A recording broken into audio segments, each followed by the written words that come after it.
bendiga a todos, amados hermanos. Qué alegría poder verles en esta mañana. Me gustaría que salude a las personas que tiene cerca. Aproveche, denle la bienvenida, trátelo en casa.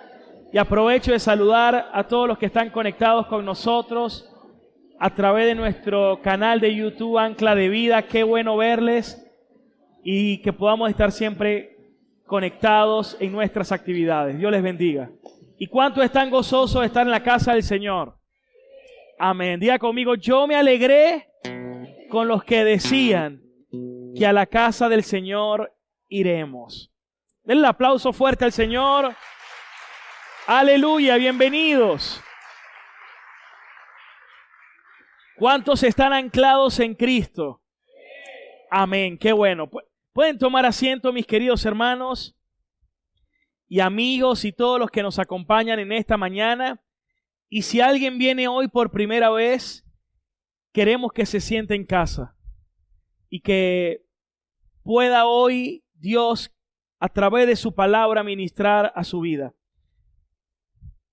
La semana pasada estuvimos cerrando una serie que creo que nos dejó a todos una maravillosa enseñanza acerca de caminar sabiamente.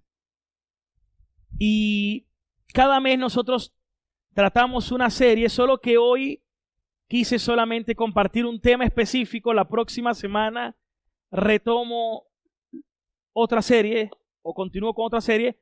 Hoy es un tema específico y tiene que ver con algo que Dios ha estado ministrando a mi vida, pero que siempre lo va a estar haciendo. Y estoy seguro que lo ha hecho contigo muchísimo. Son de esos mensajes que tú sabes que Dios le va a hablar a cada uno de nosotros, a todos, porque es algo del corazón del hombre. Es algo de nuestra propia naturaleza. Es decir, que este mensaje estoy seguro que va a ser muy valioso y muy significativo para ti. Y tiene que ver con qué esperamos. Todos, hermanos, de una u otra forma, amigos, los que nos acompañan, todos siempre estamos esperando algo. Y puede que estemos esperando algo de las personas, algo donde vive, estás esperando algo de las circunstancias de la vida, de tu salud, de tu trabajo, de tus negocios, de tu país, etcétera. Y depende de lo que nosotros estemos esperando,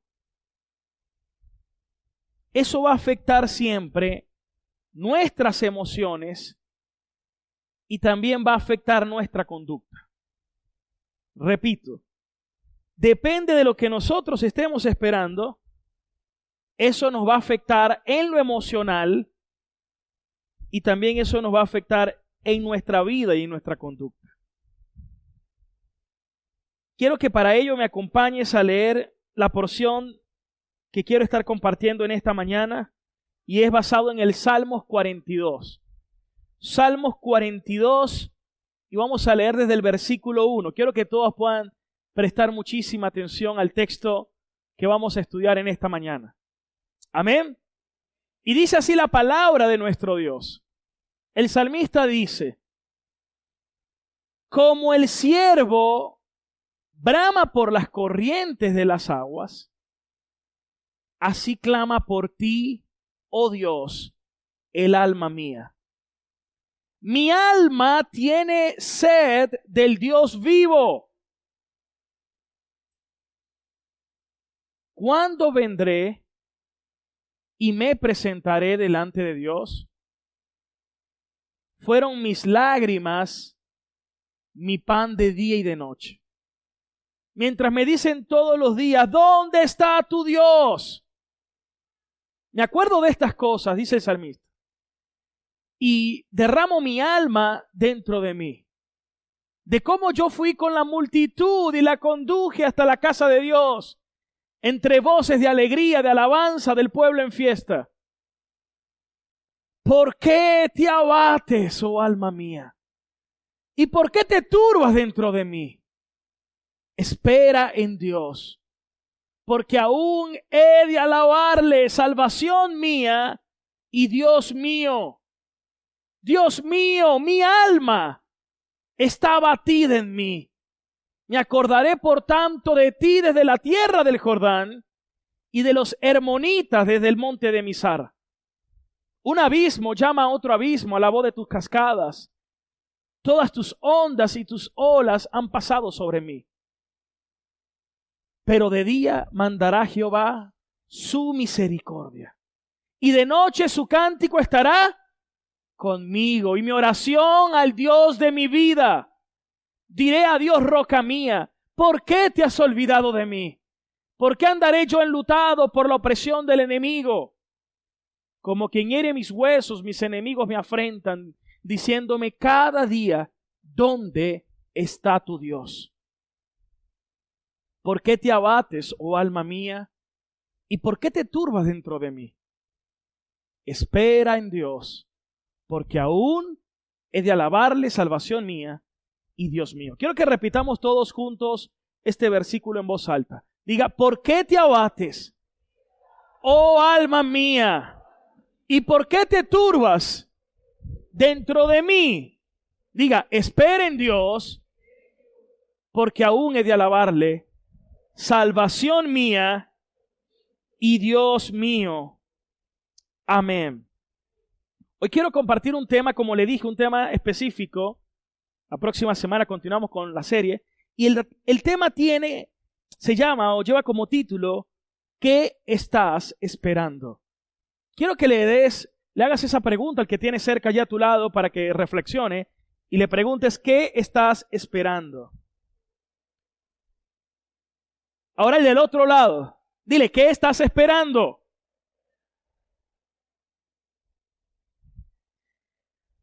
Amén. ¿Alguna vez escuchaste algo acerca de la tortura china? Y alguien dice, esto es una tortura. Esto es una tortura china. No, esto es una tortura china. Yo creo que la situación en la cual se encontraba el salmista era una situación desesperante. Era una situación agobiante. ¿Cuánto me emociona y me consuela la palabra del Señor como alimento? ¿Y cuánto me identifico con este texto? Estaba leyendo acerca de las torturas chinas y una de las más famosas es la de la gota china. Amarraban a las personas que iban a torturar para matarlos, los acostaban y dejaban caer gota tras gota sobre su frente. Era un sistema que hacía que cayera gota a gota. Cada 5 segundos caía una gota y caía en su frente. ¿Y qué va a pasar? Pasa como cuando te bañas mucho tiempo en una piscina, que te empiezas a arrugar y te va arrugando la parte donde cae el agua, la gotica, hasta que poco a poco va perforando hasta el cráneo. Pero las personas antes de morir por la perforación mueren de la desesperación. ¿Mueren de qué? Desesperación. Porque no puedes ni dormir, porque cada 5 segundos cae la gota. Eso vuelve loco a las personas. O volvía locos a quienes torturaban de esa manera. Aparte que le daba sed en cualquier momento, y la mayor desesperación es que teniendo cerca el agua, sin poder tomarla. Y las personas terminaban muriendo por paro cardíaco. Yo creo que lo que también pasa muchas veces con una persona que continuamente está recibiendo un pensamiento una y otra vez, sin solución, sin respuesta, sin conseguir salida. una y otra vez, sin permitirle descansar y con una sed de solución grande. Es una situación que puede ser incómoda y que al mismo tiempo lo está abatiendo. Algo similar es lo que dice el salmista en el Salmos 42. Una situación de desesperación. El Salmos 42 es donde comienza el segundo libro de Salmos, porque Salmos está dividido en 5 libros. Por eso en su Biblia aparece el libro 2 y aparece con el Salmos 42. Solo que el Salmos 42 aquí está separado en su Biblia con el Salmos 43. Pero en los manuscritos antiguos aparecían como uno solo. Es decir, que el Salmos 43 es la continuación del Salmos 42. Por eso aparece el mismo estribillo. ¿Y cuál es el mismo estribillo? En el Salmos 43, en el versículo 5, aparece lo mismo, lo repite 3 veces. En el Salmo 42, 2 y en el Salmo 43 lo repite una vez. ¿Y cuál es el estribillo? ¿Por qué te abates, oh alma mía, y por qué te turbas dentro de mí? Espera en Dios, porque aún he de alabarle, salvación mía y Dios mío. ¿Cuántos dicen amén? Ahora, el salmista en el capítulo 42, en el versículo 1, este salmo se lo atribuyen a los hijos de Coré, o que fue descrito o que fue tomado en referencia a los hijos de Coré. Algunos teólogos siempre discrepan allí, pero lo importante es lo que el salmo se enseña. Y el salmista aquí está expresando algo. Dice, como el siervo brama, ansía las corrientes de las aguas. Está sediento, desesperado por las corrientes de las aguas. Dice el salmista, así clama por ti, oh Dios, el alma mía. Gloria a Dios cuando alguien tiene sed de Dios. Y creo que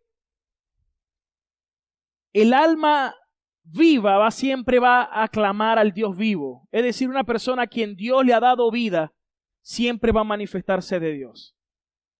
Puede pasar por altos y bajos, pero la persona siempre va a terminar acudiendo a Dios. Y dice que es como el ciervo que brama por las aguas. Pero luego dice en el versículo 12 el salmista, mi alma tiene sed de Dios, del Dios vivo. Y luego dice, ¿cuándo vendré y cuándo me presentaré delante de Dios? Seguramente usted dice, bueno, pero ¿cómo es eso de que cuándo vendrá y cuándo se va a presentar delante de Dios? Bueno, que ore. Solo que así usted lo puede ver hoy, pero en el Antiguo Testamento no era así. Porque en el Antiguo Testamento se adoraba a Dios en el templo. Y cuando aquí el salmista está expresando esto, está expresando es que tiene que ir al templo. Solo que por alguna razón estaba exiliado, estaba fuera de Jerusalén y no había manera de cómo adorar a Dios. En el Antiguo Testamento se adoraba a Dios solo en el templo. Desde David hasta Jesús era en el templo. Pero Jesús le dijo un día algo a la samaritana. Mujer, créeme, la hora viene y la hora es cuando los verdaderos adoradores adorarán al Padre en espíritu y en verdad. Porque a tales adoradores el Señor busca. No es ni en este monte ni en aquel, sino que el día y la hora es cuando los verdaderos adoradores adorarán al Padre en espíritu y en verdad. Es decir, que en el Antiguo Testamento la gente tenía que ir al templo a adorar a Dios. Pero gracias a Cristo y al nuevo pacto, ya nosotros no vamos a un lugar a adorar a Dios. Es decir, yo no tengo que venir a este lugar porque este tampoco pudiese decir esto es un auditorio, porque realmente el templo ya no es un lugar físico. el templo somos nosotros, donde mora el Espíritu Santo. Y somos casa de Dios, construido por piedras vivas de esa gran casa. ¿Cuántos pueden decir amén? ¿Cuántos le pueden dar un fuerte aplauso al Señor Jesucristo?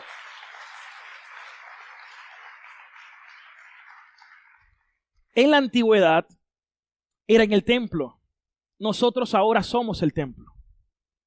Eso quiere decir que yo no adoro a Dios solamente en el salón o en el auditorio. Mi vida tiene que ser una vida perpetua de adoración a Dios. Hay gente religiosa. No, yo tengo que ir al templo. No, usted es el templo. No desvirtúe la Biblia. No desvirtúes la Biblia. Si tú eres creyente, tú eres el templo. Ahora, si no eres creyente, no eres el templo, por supuesto. No todos los que van a una congregación son templo del Señor. Solamente los que han nacido de nuevo, por su gracia y por su misericordia. Por eso las 24 horas del día yo debo vivir en adoración. Es decir, en mi hogar, en mi trabajo, en mi matrimonio, en el trabajo, en cualquier negocio, en cualquier situación, yo debo adorar a Dios. Debo adorar a Dios con los vecinos que tengo y debo adorar a Dios incluso con la paciencia que le puedo tener a la cajera que dura más de la cuenta. Porque si no, entonces me estoy volviendo un religioso. Que solamente cuando voy a la congregación me comporto de una manera, pero cuando estoy afuera me comporto de otra. Nuestra vida debe ser una vida perpetua de adoración a Dios.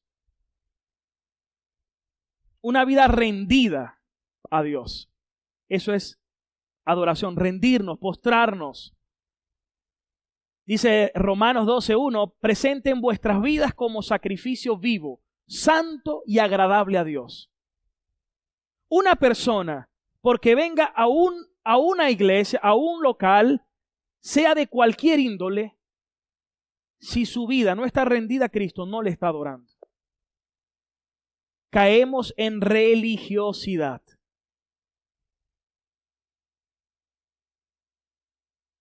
Religiosidad.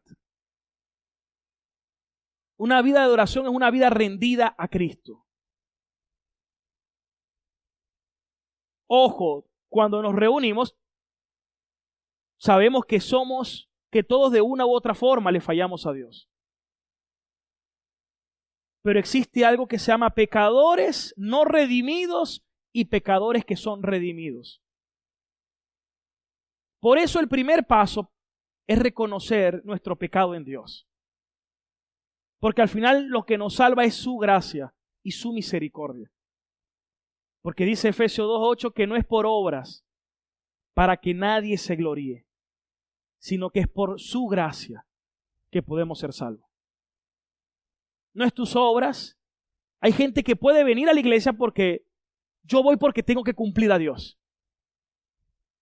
No, ni siquiera por cumplir.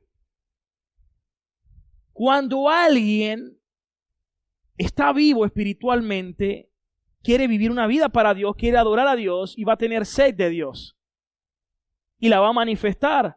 Un bebé va a llorar y va a llorar porque quiere leche. El apóstol Pedro dijo, anhelen como niños recién nacidos la leche espiritual de la palabra. El niño va a pedir leche. Quien haya nacido de nuevo va a querer alimento y no es una obligación ir a la iglesia, va a desear ir a la iglesia. Pastor, pero mi hijo hoy no quiere ir a la iglesia. Bueno, pero tu hijo está bajo tu cuidado en tu hogar. Tú lo instruyes, tú lo enseñas. Pero ya tú, si vienes es porque realmente tú deseas, no porque alguien te esté obligando. Porque si vienes obligado, puede pasar algo. Uno, o que Dios te abre el corazón en cualquier momento y comprendas, amén. Pero realmente por estar obligado, no está produciendo en sí nada a menos que la persona, Dios le convence y la persona pueda nacer espiritualmente. En otras palabras, el que da vida es el Señor. Cuando usted tiene ese deseo de Dios, que Dios lo despierte en usted, usted solo va a querer. Usted va a tener sed de Dios. Yo no necesito que alguien me llame para que yo ore o para que yo estudie la palabra. Es un deseo en mi ser por estar con el Señor. Es un anhelo hacer su voluntad. Porque soy de Él. Cuando no estoy en las cosas del Señor, me deprimo, no me hallo, estoy mal. Mi respuesta ya la consigo en Dios. Y no porque yo sea santurrón, no lo soy. Soy tan igual como tú, experimentando luchas, pero lo importante es saber quién es Cristo y lo que hizo por mí y mi nueva vida en Él. Por eso, este salmista tenía una situación. Porque él estaba afuera, solo que no podía adorar a Dios. ¿Y cómo adorarlo? No podía llegar al templo. Y esto lo había afectado a él. Por eso para un cristiano es valiosísimo el congregarse. Solo que la congregación somos nosotros, no las paredes. Somos nosotros. Y adoramos, pero colectivamente. Ok, alabamos colectivamente, pero yo adoro a Dios en todo tiempo y en todo lugar. Esa debe ser una vida rendida a Dios. ¿Cuántos pueden decir amén? Ahora, te quiero decir algo, y yo le pido a Dios que esto lo puedas interpretar correctamente. Quiero que se cuiden de algo. Hay un predicador, hermanos, muy terrible, que hay que filtrar. Y cuando digo terrible no es que necesariamente sea malo, porque también puede ser bueno, pero por eso tienes que filtrarlo. Y tienes que filtrarlo muy bien, porque ese predicador te está influenciando muchísimo. Alguno dirá, bueno, ¿pero quién usted? No, bueno, en esta oportunidad no soy yo realmente. Pero este predicador tienes que filtrarlo y tienes que tener mucho cuidado. Este predicador es usted mismo. Algunos quedaron desanimados. Pastor, diga, ¿quién?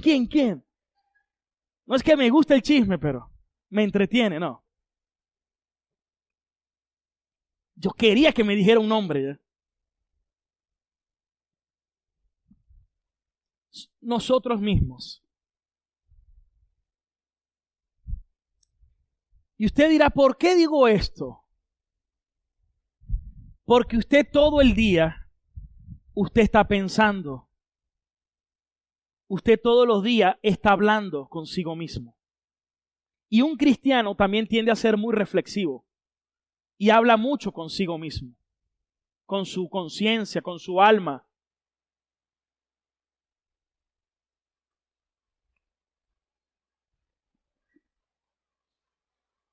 Gloria a Dios. Entonces, a ver, denle el aplauso al Señor.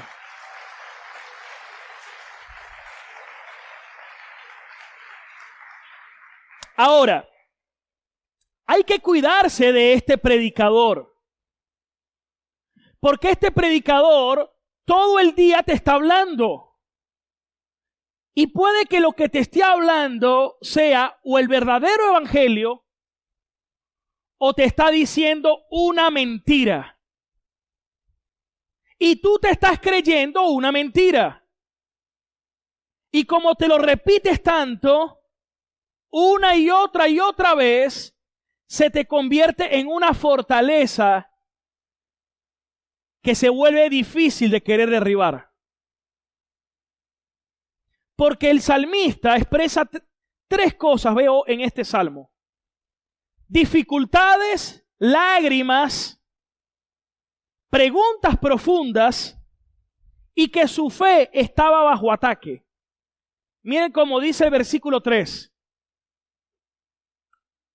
Dice el versículo 3, fueron mis lágrimas, mi pan de día y de noche, mientras todos me decían, ¿dónde está tu Dios? Sus lágrimas eran tantas, caían en sus labios y eso era lo que tragaba, lágrimas, pero también es metafórico del sufrimiento y la aflicción que él estaba viviendo. Lo estaba abatiendo. Y las personas ayudaban a eso diciéndole, ¿y dónde está tu Dios? ¿Dónde está tu Dios? Y tú que hablas de Dios, ¿cómo no se ve que Dios está contigo? Y aquí yo quiero decir algo, hermanos, y que puedas meditar en esto.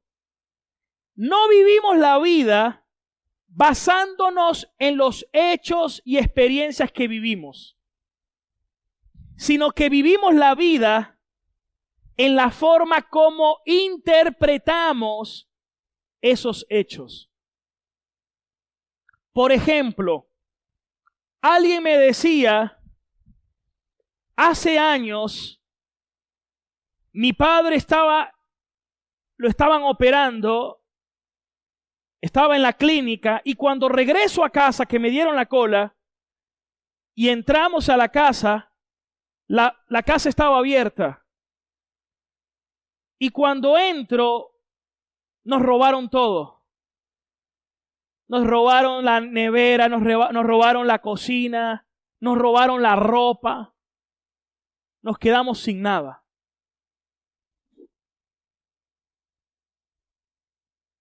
Pero la persona decía, pero hoy le doy gracias a Dios. Porque Dios me sacó de aquel lugar. Yo no quería estar allí. Y Dios, le doy gracias. Y yo le hice la pregunta, con lo que conoces del Evangelio, ¿cómo lo interpretas hoy?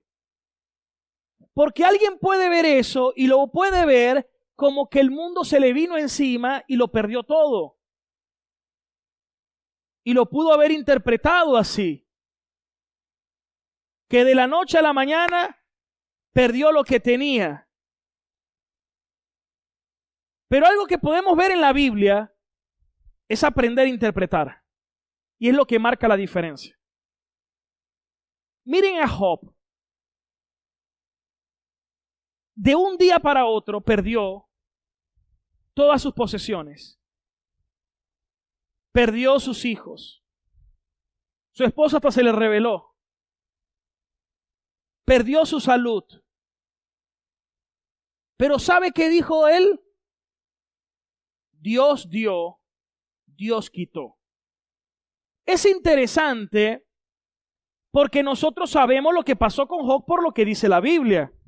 Que Satanás se presentó delante de Dios, Dios se refirió a Job, Satanás salió de aquel lugar para ir a atacar a Job, pero bajo el permiso de Dios. Pero Job nunca supo eso, Job nunca supo que fue Dios que lo autorizó, pero sí sabía que Dios lo había autorizado. Tú puedes tener plena seguridad que lo que tú estás viviendo hoy está bajo la soberanía de Dios y bajo el permiso de Dios. Porque si Dios no quiere, no va a suceder. Y él dijo, no el diablo, no la circunstancia, no un huracán, no una situación. Él dijo, Dios dio, Dios quitó. Porque al fin y al cabo, todo hombre piadoso sabe que no tiene nada. Tú no tienes nada, yo no tengo nada. Todo le pertenece a Dios. Yo no tengo control de mí mismo. Yo no sé cuándo yo voy a partir. No sé si puedo partir incluso hoy mismo o ahora mismo. Eso yo no lo controlo. Dios sigue siendo soberano. Y Job, aunque no supo lo que le pasó, sabía que Dios dio y Dios quitó. Y yo le dije, tú puedes comprender que algo que te tiene que dar paz es que Dios dio y Dios quitó. Porque es como cuando alguien te viene a robar y algunos se ponen a pelear con el ladrón. No, no me lo das, mira, yo te reprendo en el nombre de Jesús. No. Eso más bien incluso es tentar a Dios. Porque la Biblia dice, si alguien te pide algo, dáselo. No tienes que pelear. Ni eres más bendecido porque no te lo hayan robado. Tú sabes que al final de cuentas todo sigue siendo de Dios. Si quieres le dices, bueno, tú no me estás robando a mí, eso no es mío, eso sigue siendo de Dios. Estás robando es al Señor, porque lo mío le pertenece a Él. Y ya. Pero si tú te estás apegando, es porque tú estás diciendo que eso es tuyo. Y es algo que tenemos que tener cuidado. Esto es sumamente importante que lo comprendamos, porque es como tú lo interpretas. Y yo le decía esto a esta persona, y le decía, tú puedes comprender que Dios dio y Dios quitó, y tú puedes darle gracias a Dios, porque eso es lo que dice la Biblia. Den gracias a Dios por todo. Por todo. ¿Por qué? Porque hay una promesa para nosotros. Que a los que amamos a Dios, todas las cosas nos ayudan para bien. Puede que sea un negocio que se vino abajo, pero tú puedes decir, todas las cosas nos ayudan para bien. A los que conforme a su propósito hemos sido llamados. A Dios no lo va a tomar por sorpresa. Ojo, no estoy diciendo que, no, yo no voy a trabajar porque si me lo va a dar, Dios me lo va a dar. No, esa no es la mentalidad de un cristiano. Un cristiano es diligente, se esfuerza, pero sabe que no controla las circunstancias. Que las circunstancias están bajo el control ¿de quién? Del Dios soberano. Y por ende, yo debo interpretar eso, Señor, no es el jefe, no es el vecino, no es el otro, no es la situación, yo descanso en ti. Y eso es algo que debemos decírnoslo, predicárnoslo una y otra vez. Porque muchas veces a diario no salen las cosas como queremos. Y podemos desesperarnos o sentirnos frustrados. Y el segundo aspecto lo vamos a ver en el versículo 4 también. Me acuerdo de estas cosas y derramo mi alma dentro de mí, de cómo yo fui con la multitud y conduje hasta la casa de Dios entre voces, alegría y alabanza del pueblo en fiesta. ¿Qué está diciendo el salmista? Yo me acuerdo cuando en otro tiempo yo iba a la casa de Dios. Iba con la multitud alabando y alegrándonos y adorando. ¡Ah! Y muchos viven así, del pasado. Y cuando tú vives siempre del pasado, vas a tender a deprimirte. Entonces te enfocas siempre en el pasado. Ay, yo me acuerdo cuando antes. No, no puedes vivir del pasado. Puedes aprender, pero no puedes volver al pasado. Ahí no hay sabiduría. Más bien aprende. Si te enfocas en el pasado, te deprimes. Si te enfocas en el presente solamente, te vas a frustrar. Y si te enfocas solo en el mañana, que todavía no ha llegado, te puedes afanar. Tu mirada tiene que estar puesta en el Señor, quien es el mismo de ayer, hoy y siempre, y tiene el control de todos los tiempos. ¿Cuántos pueden decir amén a eso? Dele fuerte el aplauso al Señor. ¡Aleluya! Pero note la conversación que él tenía consigo mismo, versículo 5. Y se dice, ¿por qué te abates, oh alma mía? ¿Y por qué te turbas dentro de mí? Esa era la lucha que el salmista expresa. Por eso dije que el predicador más influyente eres tú mismo. Que el predicador que más tienes que tener cuidado eres tú mismo. Y al que más debes filtrar con la palabra de Dios, eres tú mismo. Porque esto va a marcar tu vida. Repito, la vida la vivimos no por los hechos o las experiencias, sino cómo la interpretamos. ¿Se dan cuenta? Alguien pudo haber dicho, no, esto es el desastre, pero alguien puede decir, pero yo sé que si Dios lo permitió con un propósito y puedo darle gracias a Dios. porque Él me ama. Y que para los que le amamos todas las cosas ayudan para bien. La misma situación, pero la interpretó de una manera diferente. Ahora, cuando te predicas, te puedes predicar el evangelio verdadero o puede que te estés predicando una mentira. ¡Ay, estoy solo! No tengo a nadie. Me estoy quedando solo. No. Me siento abandonado. Me siento insuficiente. O te la pasas comparándote con otros cristianos. ¿Y por qué yo no soy tan bendecido como tal? ¿O por qué mi vida no ha sido como aquel o como este? Ahora aquí voy con el punto, hermanos. ¿Por qué un creyente en el Dios Todopoderoso siente temor? ¿Por qué un creyente del Dios Todopoderoso se pregunta a sí mismo si su vida tiene sentido? ¿Por qué un creyente temeroso del Dios vivo y del Dios Todopoderoso siente ansiedad? Aquí va la respuesta. Si tu esperanza te falla, es porque la estás poniendo en el lugar equivocado. Repito, si tu esperanza te falla, es porque la estás poniendo en el lugar equivocado. Por ejemplo, hay algunos que ponen su esperanza en una persona, en una pareja. No pueden estar sin una pareja. Algunos me dicen, pastor, pero yo lo único que quiero es que mi esposo me haga feliz y ya. Imagínense. Yo solo quiero que mi esposo me haga feliz. Les estás endosando una responsabilidad muy grande que él no puede llevar. No puede llevarlo. No, pastor, así tampoco, que me haga feliz, no. No, pero vives la vida siempre expectante de otra persona. No, yo solo lo que quiero es un buen esposo. O alguien dirá, no, yo solamente quiero que mi esposo trabaje de verdad. Pero ¿qué pasará si tu esposo al final nunca cambiara? Bueno, me divorcio.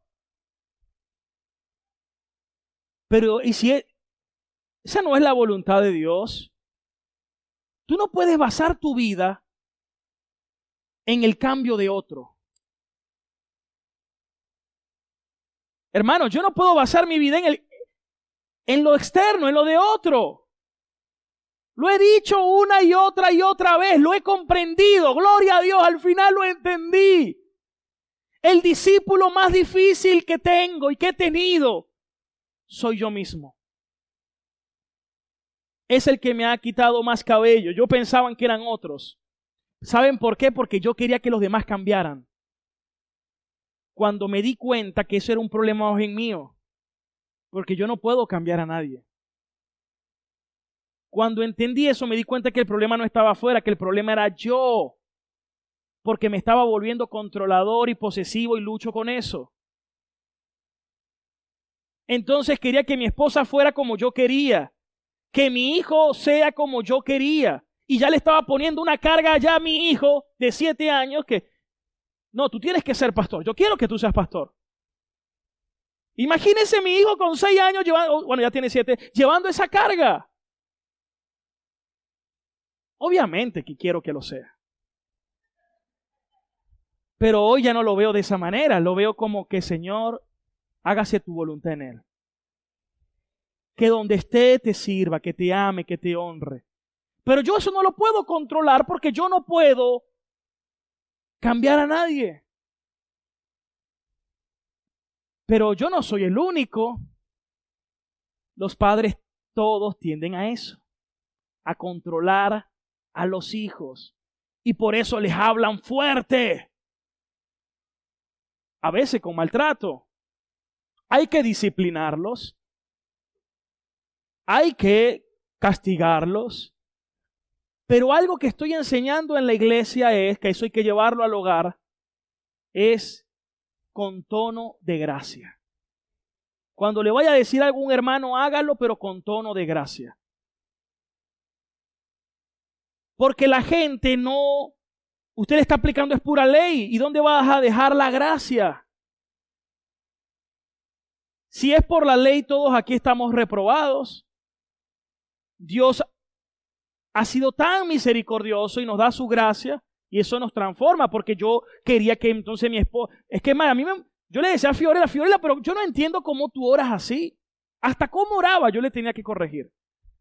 Le estoy diciendo que el discípulo más difícil era yo mismo. Quería que los discípulos fueran como yo les decía. Hoy no es así. O no quiero ser así. Lucho con eso. Porque quiero que hoy entiendo, el trabajo del sembrador es, el poder del sembrador no está en el sembrador, sino en la semilla que siembra. Es el poder de la semilla, no del sembrador. Yo lanzo la semilla, pero hoy entiendo que los que son ovejas van a oír su voz y le van a seguir. Yo no pretendo que todos cambien, porque ni siquiera va a ser así. Pero la Biblia dice que los que son ovejas van a oír su voz y le van a seguir.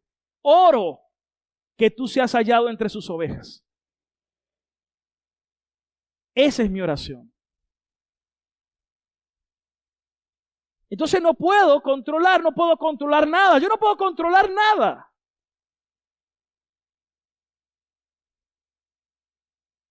Y eso pasa cuando ponemos la esperanza en el lugar equivocado. No la puedes poner en tu pareja, pero tampoco la puedes poner en tus hijos, como se lo acabo de decir. Porque hay padres que sus hijos se volvieron su trofeo. Este es mi hijo.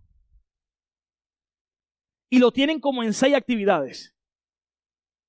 ¿Por qué? ¿Por qué en 6 actividades? Porque quieren el éxito en ellos, queriendo decir que ese es su éxito. Y a veces el hijo está obligado a ir. Y lo estás más bien haciendo un daño. Pero es porque el éxito de él, al fin y al cabo, es tu éxito. Y eso es egoísmo. Pasa con el matrimonio. No, yo lo que quiero es que mi esposo trabaje. ¿Por qué? Porque tú quieres tu felicidad. Al fin y al cabo estás pensando en ti. ¿Ves que es egoísta?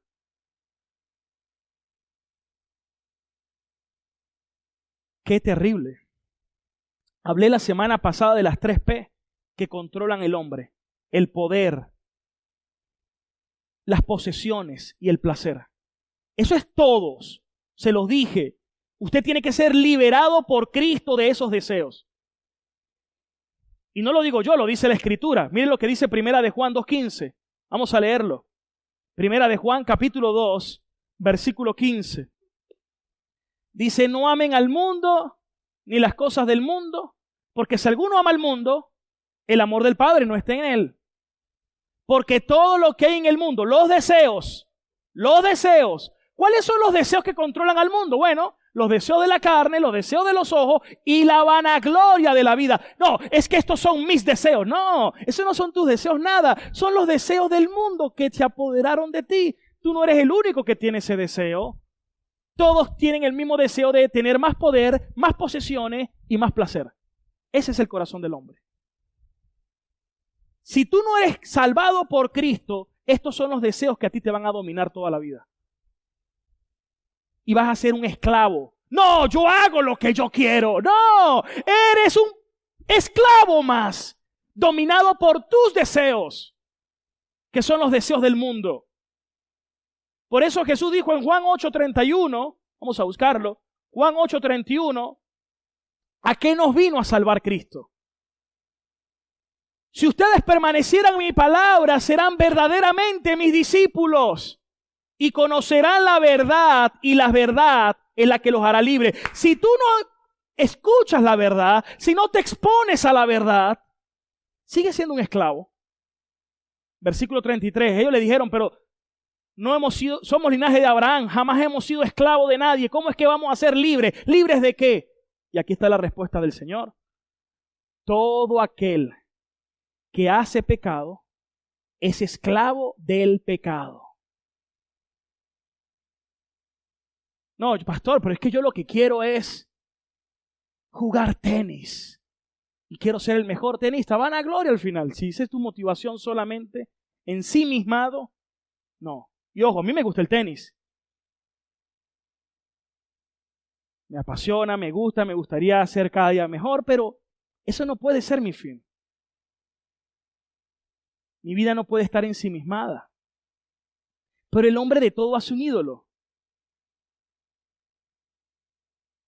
De todo hace un ídolo.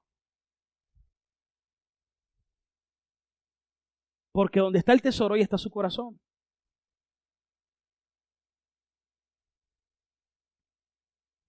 Eso controla al hombre. Por ejemplo, si yo le pregunto a ustedes una facilita, ¿cuál es el ídolo de Messi, por ejemplo? El ídolo de Messi. Dirá, bueno, pastor, ¿y qué sé yo? No, pero es que está fácil, el fútbol. En su casa todo va a ser fútbol, porque ¿qué es lo que le da fama? ¿Qué es lo que le da dinero? ¿Qué es lo que le da poder? ¿Qué es lo que lo hace? Y eso lo va a dominar siempre. Y eso es algo que usted dirá, pastor, pero ¿y si yo soy cristiano y... No Cristiano Ronaldo, no, cristiano en la fe. Sí, pero que tú siempre estés claro y te lo estés diciendo y te lo estés predicando. Que la vida al fin no consiste en todo eso, hermano. Pero que eso te va a buscar controlar. El cristiano todavía lucha con eso. Yo lucho todos los días para que esos deseos no sean mayores que el mayor de los deseos. Porque Cristo, cuando te salva, te libera. ¿Te va a liberar de qué? De que ya esos deseos no te van a dar la misma satisfacción. Y ahora Él va a empezar a poner en ti unos deseos mayores. El deseo de Dios. Por eso cuando pecas, te vas a sentir mal y vas a sufrir. Y no, Señor, yo no te quiero fallar. ¿Y por qué tienes ese dolor? ¿Por qué tienes ese deseo ahora? Porque Dios te está proponiendo ese deseo. Y te lo está poniendo para que vivas la vida que agrada a Dios. Al fin y al cabo te va a controlar un deseo. O el deseo del mundo o el deseo del Padre. Volvamos a 1 de Juan 2:15. Te va a controlar o el deseo del mundo o el deseo del Padre.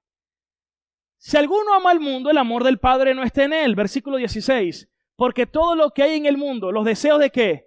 De la carne, de los ojos y la vanagloria de la vida, no proviene del Padre, sino del mundo. Y el mundo y sus deseos pasan. Pero el que hace la voluntad de Dios permanece. No, pastor, pero ya va, yo lo hago es por mis hijos. Tú estás poniendo un peso en tus hijos que ellos no pueden llevar.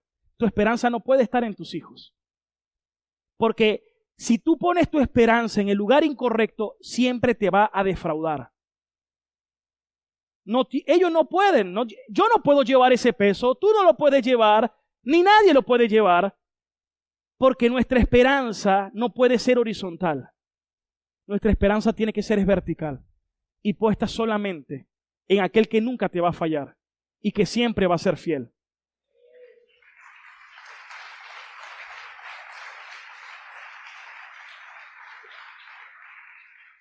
No pongas la esperanza en nada o en nadie, sino solamente en Cristo. La esperanza es una persona y se llama Cristo. Hay padres que idolatran a sus... No, es que mi hijo es mi motor. Si tu hijo es tu motor, estás poniendo la esperanza en la persona equivocada. Eso es idolatría. Entonces, ¿quieres que tu reputación sea por ellos? ¿Que tu identidad sea por ellos? ¿Que tu propósito, a donde ellos estén, yo voy a estar? Tú no puedes vivir la vida así. Porque tampoco los hijos son tuyos. Pero les dije que sí o no somos posesivos. ¿Sí o no somos posesivos? Queremos tenerlo siempre.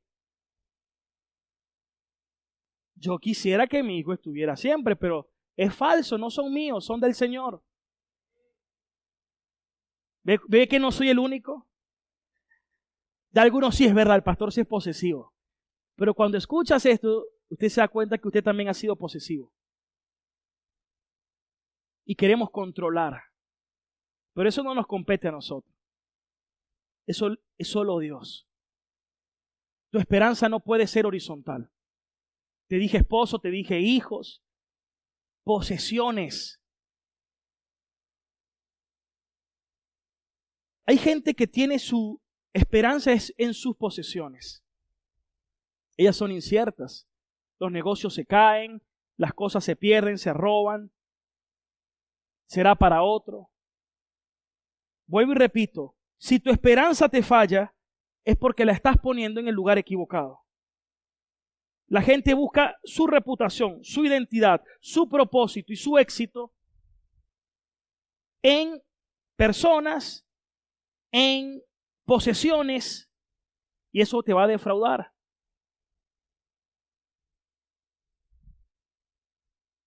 Y eso controla el mundo.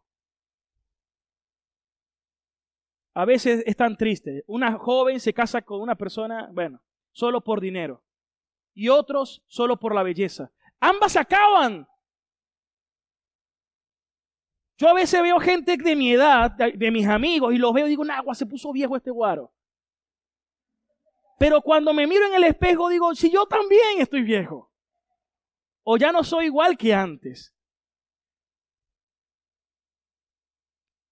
Porque todos vamos a envejecer. No pongas tu confianza tampoco en tu belleza física. ¿Cuántos están aprendiendo hoy? Eso no va a durar tiempo.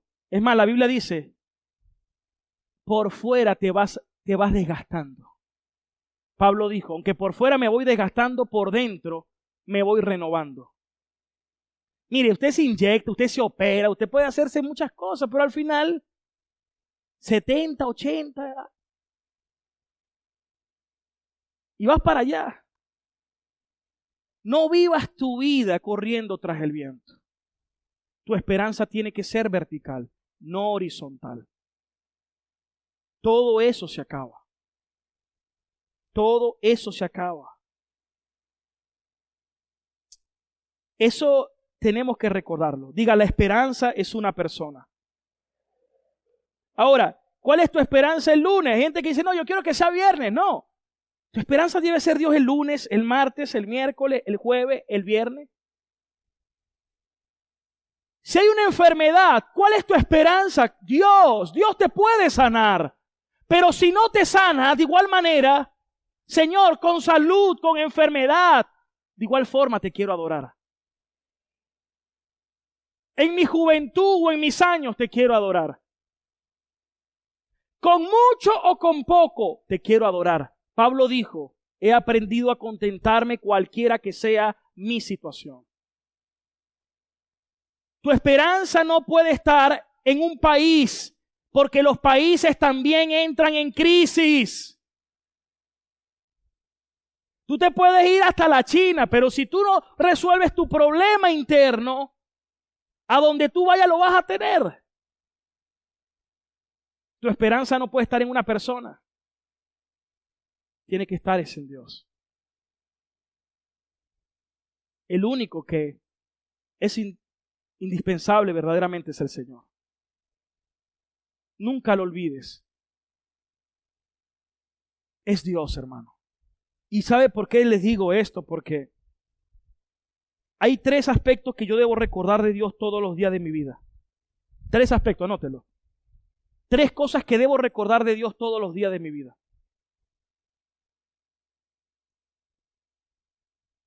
Hay gente que dice, no, mi esperanza, mi motor son mis padres. Tampoco, hermano. Tu motor tiene que ser solo Dios. Nos aferramos. No. Y tu esperanza no puede estar en un trabajo tampoco, en un negocio, porque también quiebran. Ningún hijo, no, mi hijo porque este es el que me manda dinero y me sostiene. Tampoco. Aprende a poner tu esperanza solo en el Señor. Cuesta decírnoslo porque es el corazón del hombre, ¿sí o no? Hechos 17:24. 3 aspectos que debo recordar de Dios todos los días de mi vida para tener mi esperanza vertical en Él y no horizontal. El Dios que hizo el mundo, dice Pablo a los atenienses, y todas las cosas que en Él hay, siendo Señor del cielo y de la tierra. A propósito, ¿qué perdió Dios en la caída? Cuando Adán pecó, ¿qué perdió Dios? Nada, hermano. Nada. El hombre perdió, pero Dios jamás perdió nada. Dios nada lo toma por sorpresa. El Dios que hizo el mundo y todas las cosas que en Él hay, siendo Señor del cielo y de la tierra, no habita en templos hechos por manos humanas, sino ¿dónde? En el templo del Señor, nosotros. Versículo 25. Ni es honrado por manos de hombre, como que si Dios necesitara algo de nosotros. Dios es autoexistente, existe en sí mismo. El atributo es la aceidad de Dios. Pues Él es quien da a todos vida y aliento y todas las cosas. Verso 26. Es decir, imagínense ese Dios que da viento y sostiene todas las cosas. Eso es algo extraordinario. La tierra está girando, todo sucede por el plan de Dios. Y de una sangre ha hecho todo el linaje de los hombres para que habiten sobre la faz de la tierra. Y miren lo que dice aquí. Él ha prefijado el orden de los tiempos y los límites de su habitación. ¿Qué? Oh, no tan rápido. El 26. Ahí. Él ha prefijado el orden de los tiempos y los límites de su habitación. ¿Qué está diciendo Dios allí? Dios es el que decide hasta cuándo va a suceder cada cosa. Pastor, ¿y cuándo vamos a salir adelante? Eso lo decide solo Dios. Pastor, Dios. Él es el que dice cuándo termina un imperio y arranca otro, cuándo termina un país, termina otro, cuándo viene. Él es el que puede controlar todo eso que ni tú y yo vamos a controlar. Y controla los límites de cada cosa. Por eso, tu esperanza no puede ser horizontal. Tu esperanza tiene que ser en el que controla todo. Porque sobre el alto hay uno más alto que gobierna. Porque tu problema no es externo. Tu problema es interno. Tu necesidad no es externa. Tu necesidad es interna. A propósito, ¿cuál es el problema del hombre? ¿Cuál es el problema verdaderamente del hombre? El problema interno del hombre. ¿Quién dice algo? ¿Cuál es el problema interno que tiene el hombre? ¿Ah? ¿Qué? Dígalo duro, con confianza, no se sienta mal. Pensamiento, no. Amor al dinero, tampoco. El ego. Es más, el ego somos nosotros. Porque yo en griego es ego. Es decir que todos somos ego aquí. Solo que no sacies tu ego. No vivas para tu ego, vive para Dios. No vives para ti, vive para Dios. El problema del hombre es pecado, hermanos. Cristo vino y murió por nuestros pecados. Y en la cruz me rescató de la condenación del pecado que yo merecía. Ya el pecado no me puede condenar, porque Cristo ya pagó la deuda por mí.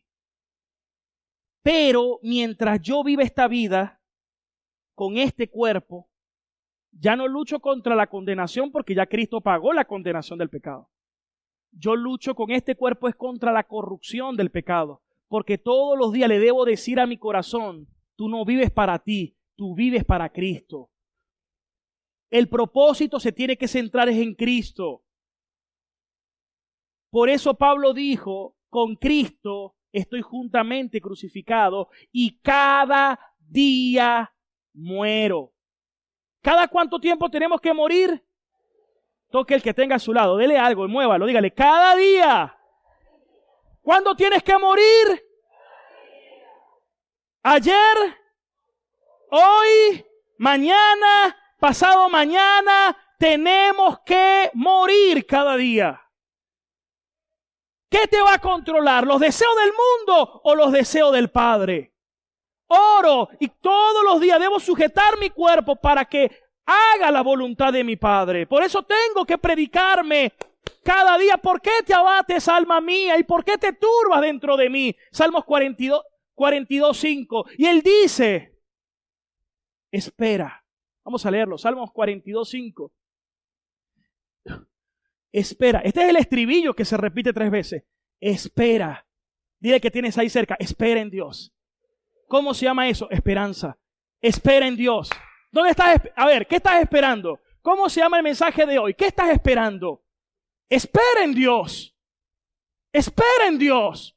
No esperes en ti. No esperes en otro. No esperes en una circunstancia. No esperes en la nada. Espera en Dios. Porque he de alabarle. ¿Cómo dice el versículo completo? Porque he de alabarle. Y luego dice, a ver, que es mi salvación y mi Dios. ¿Cuántos pueden decir amén? Ahora, todos los días debes recordar, número 1, la soberanía de Dios. Dios está al control. Número 2, volvamos a Hechos 17:27. Ya estoy terminando. Hechos 17:27 ahora. Para que busquen a Dios, si en alguna manera, palpando, puedan hallarle. Aunque ciertamente, ¿qué dice? No está lejos de nosotros. Ahora, ¿por qué Dios no está lejos? ¿Sabe que hay personas que siempre se preguntan esto? Pastor, ¿Dios oye todas las oraciones? ¿O Dios oye a todas las personas? Cualquier persona que no lee Biblia y que tiene un corazón caído, universalista, va a decir, Dios oye a todos. Pero eso es falso. Y si usted dice que es verdadero, usted está en oposición a la Biblia. Porque dice la Biblia que Dios, vamos a leerlo, Proverbios 1. Prefiero que lo leamos para que no diga el pastor. No sea el pastor que dice unas cosas muy fuertes. Proverbios 1, versículo 23. Proverbio 1:23. Vuélvanse a mi reprensión, dice Dios, y yo voy a derramar mi espíritu sobre ustedes y les haré saber mis palabras. Por cuanto llamé y no quisieron oír, y extendí mi mano y no hubo quien atendiese, sino que desecharon todo mi consejo y mi reprensión no quisieron, yo me reiré de su calamidad y me burlaré cuando viniere lo que ustedes temen. Cuando viniere como una destrucción lo que temen ustedes, y su calamidad llegare como un torbellino. No, llegó un huracán y todo lo que había reunido, ¡bum!, se fue. Cuando sobre ustedes viniera la tribulación y angustia, versículo 28, entonces me llamarán. ¿Y qué dice Dios? Y no responderé. Me buscarán de mañana y no me hallarán. Por cuanto aborrecieron la sabiduría y no escogieron el temor del Señor. No quisieron mi consejo, menospreciaron toda mi reprensión. Comerán del fruto de su camino y serán hastiados de sus propios consejos. Porque el desvío de los ignorantes los matará y la prosperidad de los necios los echará a perder. Eso es terrible. El necio, su propia prosperidad, los va a destruir. Por eso cuando me dicen, pastor, usted quiere ser próspero, yo quiero la prosperidad que da Dios, no la de los necios. Porque el que se apresura con esa prosperidad, esa misma prosperidad, los va a destruir. Yo quiero la que viene, la que da Dios, la que enriquece y no añade tristeza alguna. ¿Cuántos agarran esa palabra, hermanos?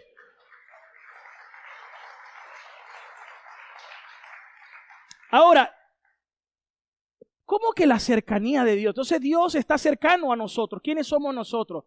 Los redimidos. Porque ¿sabe de qué te redimió el Señor también? que antes tú estabas y Dios estaba así contigo, de espaldas. Pero gracias a Cristo, el Padre y nosotros hemos sido reconciliados. ¿Hemos sido qué? Pero alguien tuvo que pagar el rechazo y el abandono. Por eso Cristo en la cruz dijo, Eloi, Eloi, lama sabactani. Dios mío, ¿por qué me has abandonado? Porque Él estaba llevando nuestro pecado. Alguien tenía que pagar ese abandono. Pero ahora el Padre está atento a nuestras oraciones, las oraciones de sus hijos, de sus justos, de los redimidos del Señor. Hermanos, recuérdate todos los días su soberanía y recuérdate todos los días su cercanía. Y por último, y con esto sí cierro, Dios te ha dado todo lo que tú necesitas. Dice segunda de Pedro 1:3. Como todas las cosas que pertenecen a la vida y a la piedad nos han sido dadas. Diga conmigo, nos han sido dadas por su divino poder. ¿Sabes qué significa eso? Que Dios te ha dado todo lo que tú necesitas. Porque el que comenzó la obra, Él la va a terminar. Él te equipó. Cuando alguien está en Cristo, es equipado por Dios. Y Dios le da todo lo que necesita. Pastor, pero me falta esto, te falta aquello. Eso no lo necesitas como lo que ya tienes. Eso puede venir como añadidura. ¿Cómo qué le dije? Añadidura. ¿Queremos añadidura? Sí, por supuesto, pero mi esperanza tiene que estar puesta en Él. Busca las cosas de arriba. Busca primeramente el reino de Dios y su justicia, y todas las demás cosas vendrán por añadidura. Pero que tu esperanza esté en Dios. Hermanos, vivimos queriendo poner la esperanza en otras cosas, en otras personas. Tu esperanza tiene que ser Dios, porque Dios es el que permanece fiel. Dios es el que nunca falla. Es Él. Todo lo demás pasa. Todo lo demás pasa. Hasta las economías, Dios determinó que sean cíclicas. Todo pasa. Nuestra esperanza tiene que estar en Dios. Y tú no puedes vivir para ti, tienes que vivir para Dios. ¿A cuántos Dios les ha hablado en este día? Entonces, ¿qué estás esperando? ¿En dónde está tu espera? ¿O en quién está tu espera? En Dios. En Dios. Él no falla. Señor, enfermo o sano, en lo mucho o en lo poco, acompañado o sin nadie, yo te voy a alabar. Yo te voy a alabar. Porque la esperanza es una persona y se llama Cristo. Amén. Vamos a darle un fuerte aplauso al Señor. Vamos a estar de pie.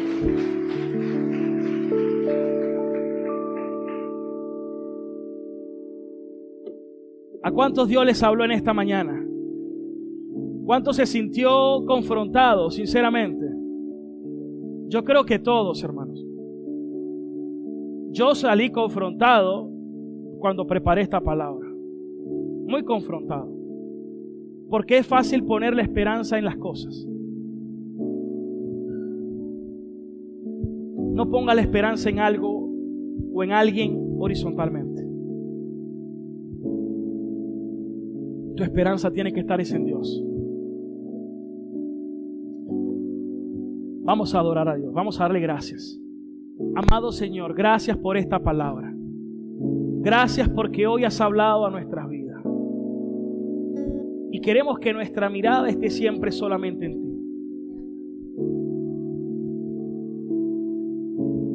No quiero vivir ya del pasado, tampoco me quiero ensimismar en el presente o solamente afanarme en el futuro.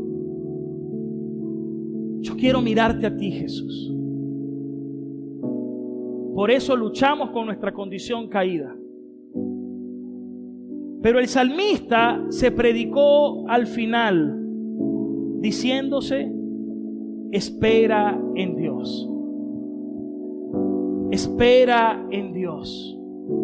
porque a Él he de alabar. Salvación mía y Dios mío. ¿Qué tal si hoy tú quitas la presión de tu pareja, de tus hijos, como queriendo que tu esperanza esté en eso? No, ponla en Cristo. O en tus posesiones, no. Ellas se dañan. Es más, Dios no lo permite. Cuando acomodaste la lavadora, se te dañó la secadora. Eso es correr tras el viento. Eso no te puede dar satisfacción. Tu satisfacción tiene que ser Él. Lo demás es añadidura. ¿Vas a trabajar? Sí. ¿Te vas a esforzar? Sí. Pero mirándolo a Él. Mirándolo a Él. Porque si no es correr tras el viento, viviendo toda una vida afanada, ensimismada, sin esperanza. Pon tu mirada en Él. Espera en Dios. Espera en Cristo. La esperanza es Cristo. Y la salvación viene de Dios por medio de Cristo. Gracias, Señor. Amado Señor, gracias porque hoy has hablado a mi vida. Me has confrontado. Hoy me arrepiento por todas las veces que he puesto mi esperanza horizontalmente. Quiero poner mi esperanza solo en ti. Señor, quiero conocerte cada día más y conseguir y hallar en ti mi satisfacción. Por favor, tú eres mi Salvador, que me rescata de mí mismo y de los deseos que me controlan, para que sean tus deseos y la voluntad del Padre. Así como el Hijo vino a hacer la voluntad del Padre, yo que soy hermano en Cristo, de Cristo, quiero hacer la voluntad del Padre. Gracias, Señor. En el nombre de Jesús. Amén. Gloria a Dios.